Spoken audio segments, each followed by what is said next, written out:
Good.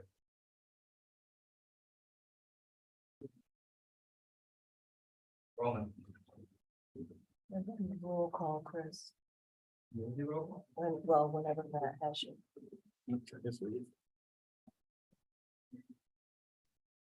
You're all set? You see Sharon's iPad is Yeah. on.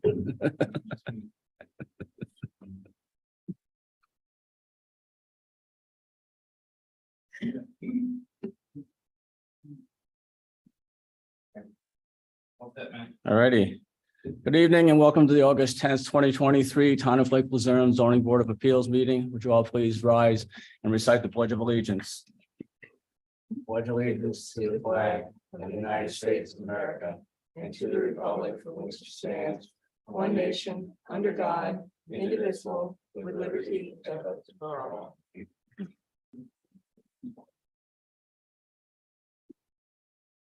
Before I get into the agenda, I've already notified the zoning board members at this past Monday's town board meeting, agenda meeting.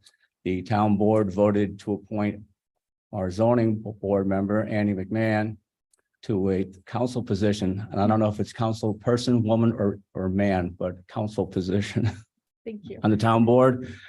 She is to be sworn in on Monday night at the town meeting. So this will be Annie's last zoning board of appeals meeting, unless I call 3 special meetings between now and Monday.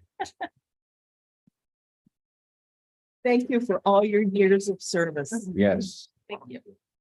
And in addition to that, the town board also voted to make our alternate member, Mike Bordeaux, a permanent member of the zoning board. That also will take effect on the 14th at the town council meeting. So Mike, thank you. Thank you.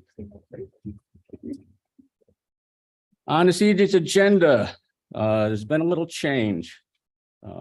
The first item was public hearing 2023 AV-4, applicant Christina Fonda, 73 Lake Avenue, Lake Luzerne, asking for an area variance for lot size to allow 2 dwellings on a substandard lot. Ms. Fonda has withdrawn her variance request. We will not be having a public hearing this evening because there is nothing to discuss. For those of you who came out in the rain, I apologize, but What does that mean? That they've withdrawn it? But there is a large building there, regular house. Right. Is that, The house that was there is still a legal dwelling. The other building that is there is an accessory structure. It is not a dwelling. or can they do a BND in the large structure? Without coming back to the building? Yes, they can do a short-term rental out of that house once they have their permit in place and everything with us. They do have their permit in place. Okay. But yes, but the smaller building, the other building cannot be used as to house anyone for short-term rentals. Yeah. yes, if you're going, could you please come up to the microphone?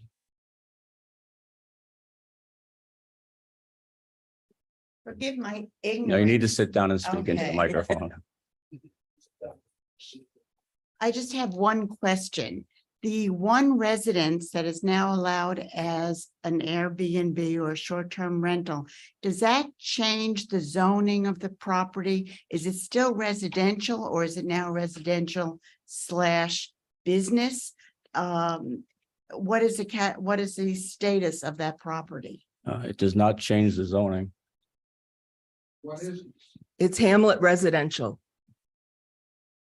So the short-term rental is not considered a business? No, when they were doing the short-term rental law, that was up in discussion throughout it, and single-family homes, they're considered single-family homes. They're not considered a business. Okay, so nothing about the zoning has changed. No. Thank you. You're welcome.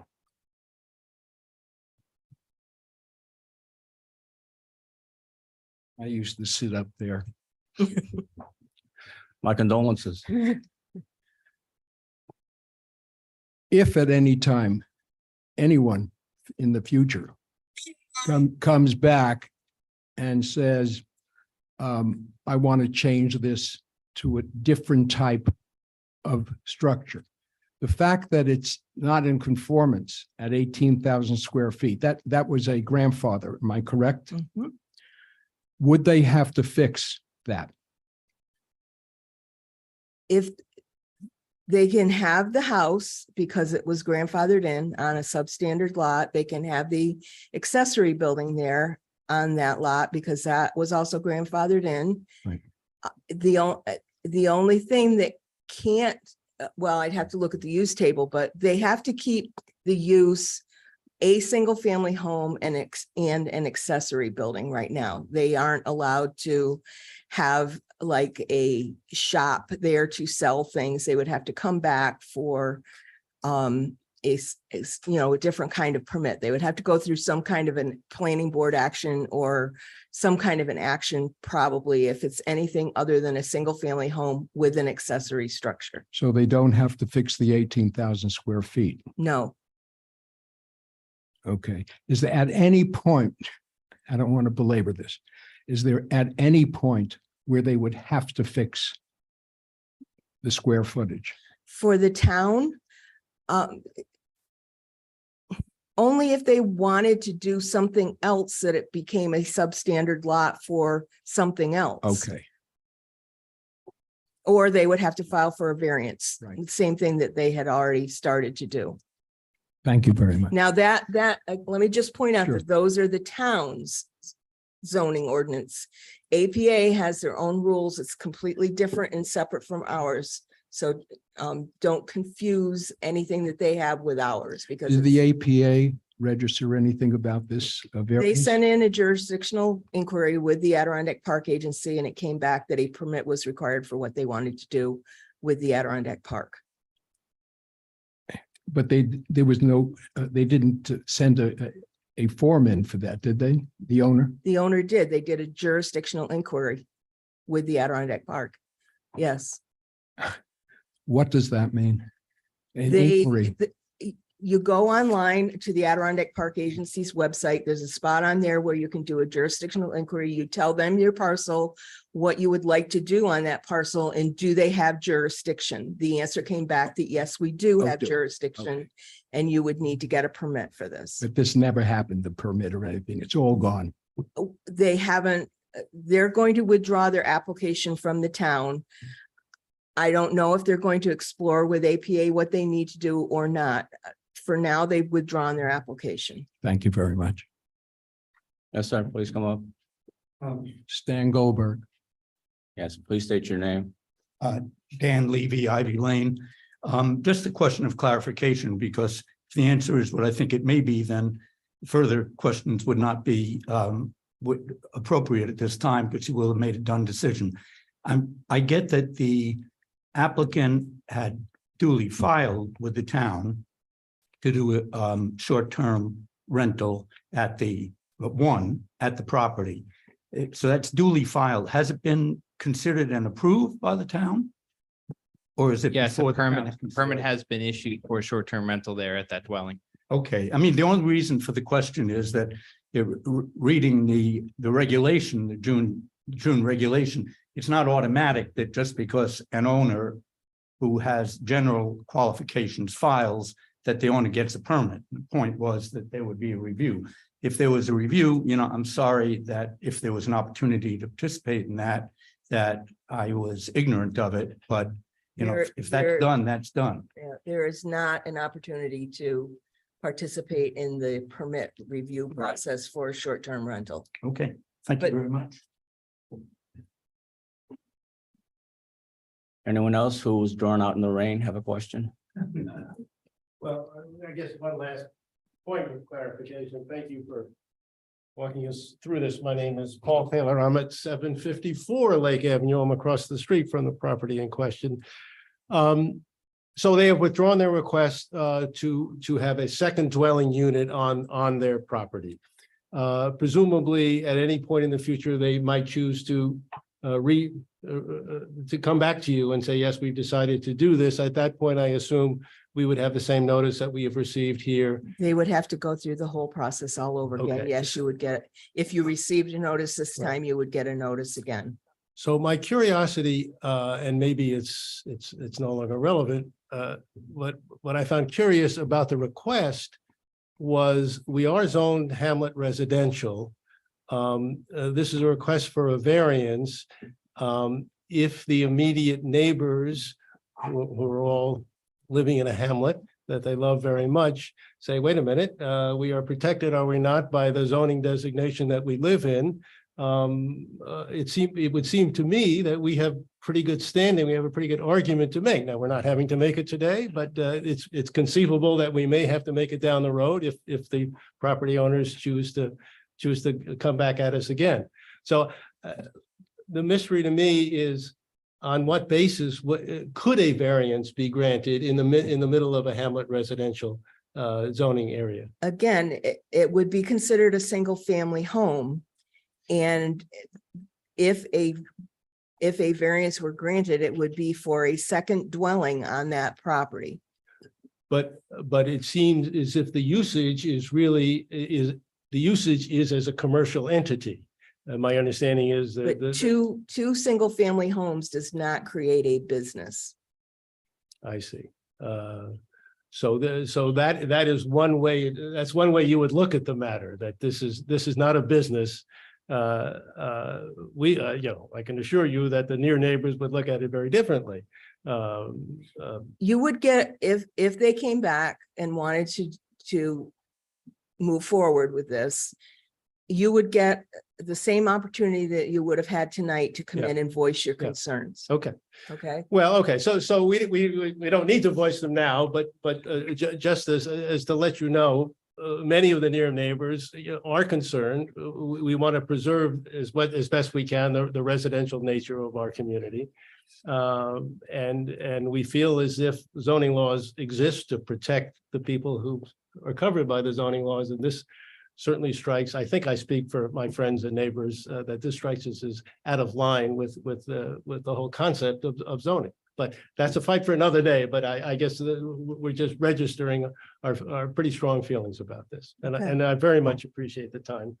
To at Thank least you. express that. Thank you much.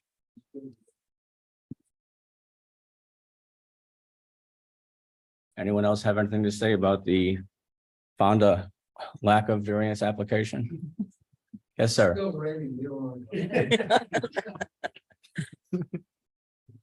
Sir. Oh.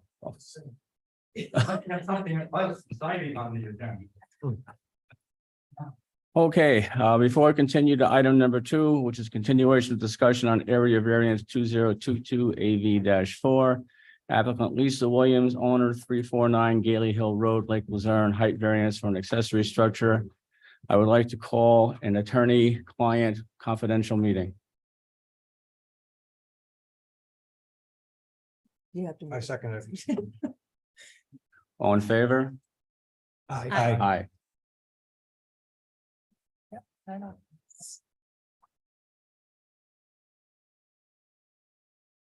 You just need to say, to Matt to shut up, to what, shut off? Just Yes, take Everything should be turned on. the everything. cameras this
Okay, we're back.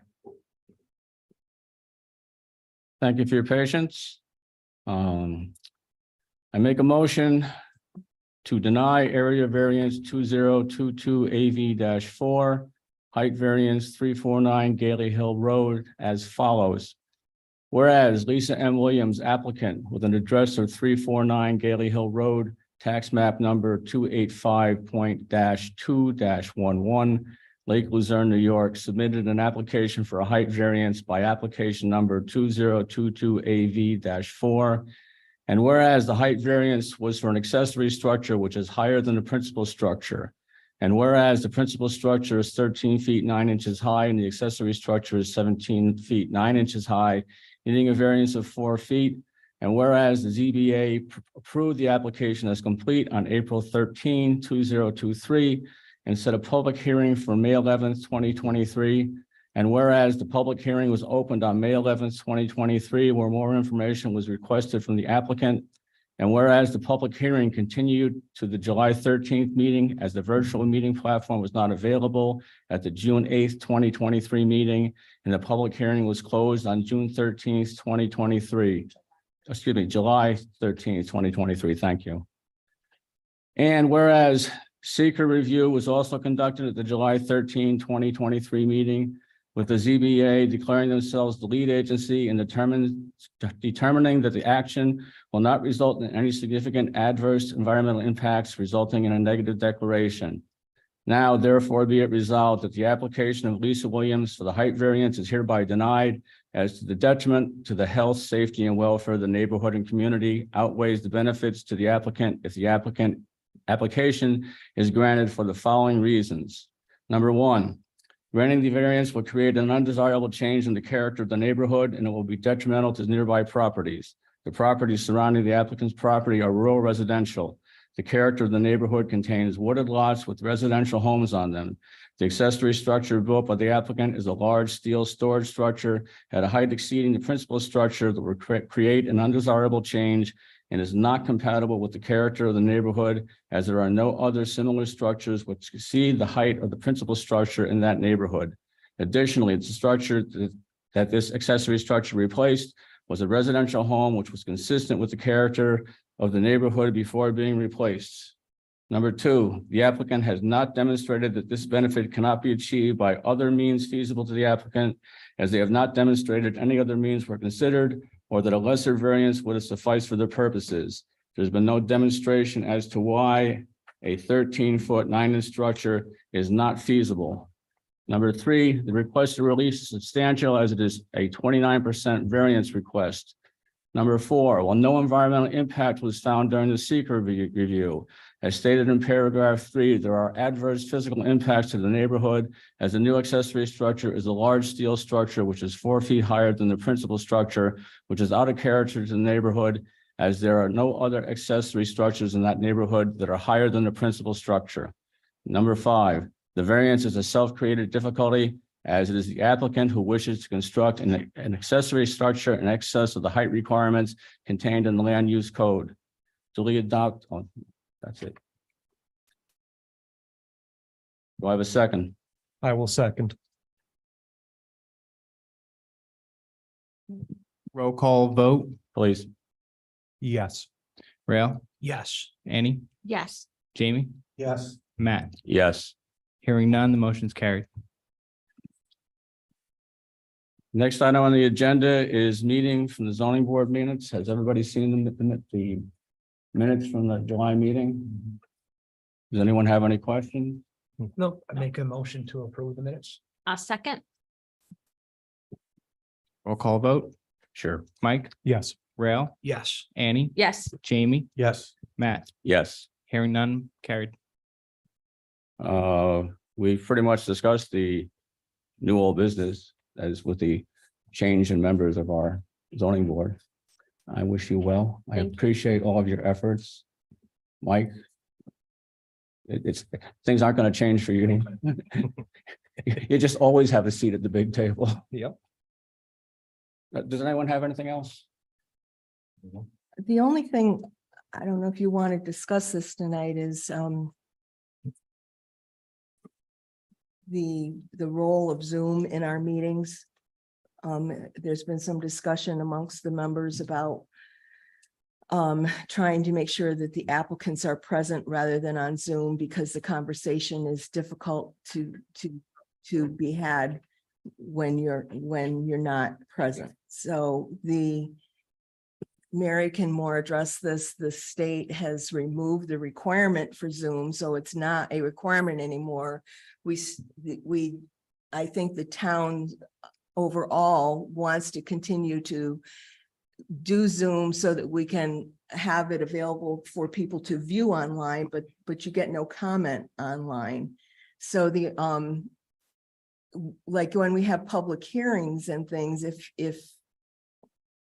would someone wanting to speak at a public hearing still be able to come in via Zoom and speak, or would it just be limited to whomever is present in the building, or by letter or email, as we usually state in the public hearing?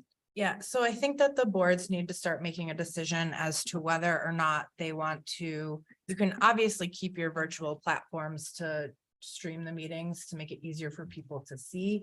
But I think now that meetings have moved back into personal, back at the town, they shouldn't be hybrid anymore. If people want to speak, they should have to come here and speak.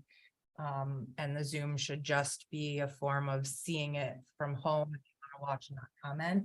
But that's certainly the decision of the board. I just wouldn't continue to do the hybrid method because there are some issues with that, which I don't want to get into on the public record. But I think it should be one or the other. Just use it to stream and make people comment here. Does it have to be a unanimous thing for all the board, or does only board have their own criteria for that? I believe you can all have your own criteria. Yeah, you can make your own decision board by board. Sounds good to me. I personally believe that an applicant should be present, or an applicant's agent. So for all the people who have vacation properties who want to do something and do not live here, they have the opportunity, as we've seen in the past, of getting a local agent to present their case for them. Happened on the Gailey Hill Road property. I personally don't want to see the Zoom presentation go away. I think we have more people watch what we're doing, see what's going on in the town, because they don't have to come into the town hall. And I would hate to see that go away, but I believe that the applicant for a variance should be present, or their agent should be present. And I will make a motion to that effect going forward. Is it a requirement to be present? Like when you actually on the application, when you do the application, are you required to be present? So you're never required to be present. It just But helps your case. Yeah, if your application You're is an up, agent, you're not someone has to here. be present yourself or an agent. But They there's don't have to be, Uh-huh. but if they know their application's being considered, and if they're not here to advocate for it, Okay, I mean, that's on them. But if you've given them permission to appear by Zoom, that's a different story. yes. So there's no requirement where they have to be here. Right. So if we just got rid of the comment on Zoom and went back I to, will change my motion to applicants cannot comment via Zoom, for anybody. or I strongly suggest you take no comments over Zoom. no comments over Zoom. I will second that. Okay, roll call vote. Mike? Yes. Rail? Yes. Annie? Yes. Jamie? yes. Matt? Yes. Hearing none, that motion's carried. Karen, anything else? I don't have anything else. Mary? Anyone else? I'm good. Motion to adjourn. I'll second. All in favor? Aye. Aye. I will have that put on our